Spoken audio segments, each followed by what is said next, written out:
All right, let's jump right in. Today, we're tackling a huge topic, China. We're going to try and unpack the incredible scale, the super deep history, and the super dynamic present of this global superpower. Let's do it.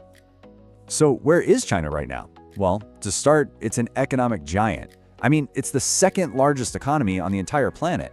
That's huge. You've probably heard it called the world's factory, right? And yeah, that title is definitely earned. Its role in global trade is just massive. It manufactures and ships out an unbelievable amount of goods, everything from everyday items to complex electronics. But here's the thing. Thinking of it as just a factory, that's a huge mistake. China has shot up to become a leader in really high-tech industries. We're talking about the biggest high-speed rail network in the world. They're way out in front with 5G technology. They're a dominant force in AI development, and they're making this massive push into renewable energy. Which, brings us to the big question, right? How did a civilization that's been around for 4,000 years build all of this? How did they create this modern reality? To figure that out, we've got to look under the hood at the engine driving it all, and that means its people and its power structure. So let's talk about that engine. Behind all the economic numbers and the crazy big infrastructure projects, there's this vast human and political machine that has some truly unique characteristics. First off, you just have to wrap your head around the sheer number of people. We're talking about 1.4 times billion. That makes it the second most populous country on Earth. And this population is known for having a really powerful work ethic and a very business-minded approach. And holding this huge society together is a set of really core cultural values. Family is absolutely central, there's this deep respect and care for elders, and it's actually pretty common to see several generations all living under the same roof. Then you add in a huge emphasis on education. They've got a 97% literacy rate, and this incredible sense of national pride and things they achieve together, especially in sports.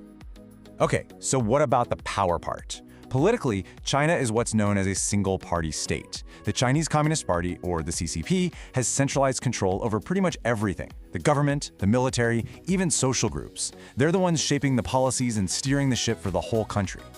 And within that system, there's this really unique political idea called one country, two systems. This is how Hong Kong and Macau operate. So even though they're part of China, they get to keep their own laws, their own money, and their own governments. It gives them a really high degree of autonomy, except when it comes to things like defense and foreign policy. All right, let's switch gears a bit and look at the actual land this nation is built on, because you can't really understand China without understanding its geography. The sheer size and crazy diversity of the landscape have had a huge impact on its culture, its people, and its history. And when I say diverse, I mean it's a land of staggering contrasts. Think about this. China shares a border with Mount Everest, the highest point on Earth, and at the same time, it has the Aiding Lake Basin, which is 154 meters below sea level. That's just wild. This really breaks it down well. You've got these immense, dry deserts out west, you've got the Tibetan Highlands, the highest plateau in the world. It's just so varied. But here's the key thing to get. Most of the people and most of the farming is all packed into the fertile plains in eastern China. That's where the action is, so to speak. And flowing right through those eastern plains are two rivers that have been the absolute lifeblood of the nation for thousands of years. You have the Yangtze, the longest river in Asia, which is this crucial artery for transport and hydroelectric power. And then there's the Yellow River. It's called the cradle of Chinese civilization because so much history started there. But it's also called China's sorrow because of the absolutely devastating floods it's caused over the centuries. Okay, so we've got the people, we've got the land. Now let's look at the historical blueprint. We're talking about 4,000 years of history that has shaped the China we see today. So let's do a super fast trip through 4,000 years, okay? Way back around 2070 BCE, you've got the first dynasties. They're figuring out writing, philosophy, the basics of civilization. Then, a huge moment in 221 BCE. The Qin dynasty unifies China. This is when work on the Great Wall starts. After that comes the Han dynasty, a real golden age. This is when the Silk Road opens up, connecting China to the rest of the world. Then you've got the Tang and Song dynasties, just an explosion of incredible inventions. But then, things got tough. Starting in the 1800s, there's a period often called the Century of Humiliation, with foreign interference and a lot of internal conflict. And all of that leads directly to 1949 and the founding of the People's Republic of China. And I mentioned those inventions. During those golden ages, we're talking about things that completely changed the world. Seriously, paper, printing technology, the compass, gunpowder. I mean, these weren't just small improvements. These inventions came from China and literally reshaped human history. So you take all these layers, the land, the people, the power, this incredible history, and how does it all come together? What does it look like in the culture today? Well, a perfect example is the dragon. In the West, right, a dragon is usually this scary monster that the hero has to slay. But in China, it's the complete opposite. The dragon is a powerful symbol of good luck, wisdom, and protection. It's seen as a benevolent force.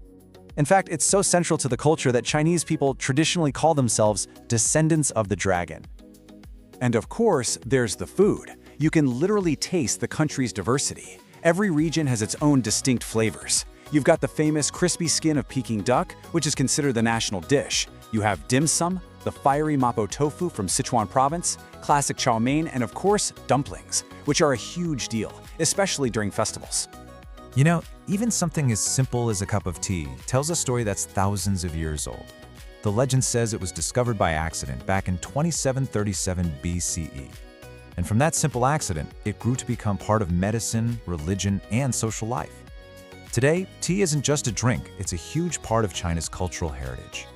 And that idea of patience and perseverance, nothing captures it better than the Great Wall. I mean, this wasn't built in a year or even 100 years.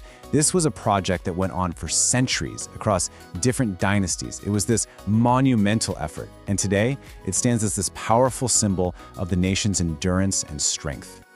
So when you pull it all together, what you see is this nation of fascinating contrasts. On one hand, it's deeply rooted in 4,000 years of tradition. But on the other, it's racing headfirst into this super ambitious, high-tech future. And that leaves us with the big question, doesn't it? What will its next chapter be?